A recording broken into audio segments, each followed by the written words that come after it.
Το κορίτσι μελετάει το φεγγάρι, το αγόρι πρέπει να πάρει. Την ώρα που ανοίγουν τα φώτα στους δρόμους, στις όλες τα μέσα Φλεβάρι.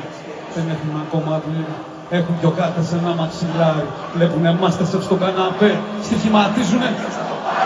Το κορίτσι θέλει να κρίνει, παίρνει κροσάδα και φεγγρίνει.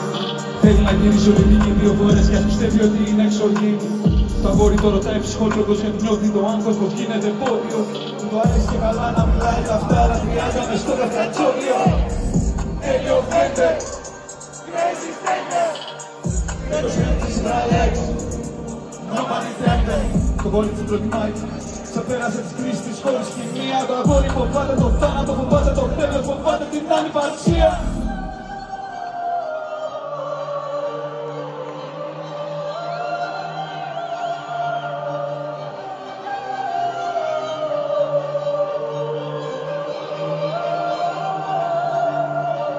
Το κορίτσι έχει οικογένεια δεμένη, πάντα ένα σπίτι να την περιμένει.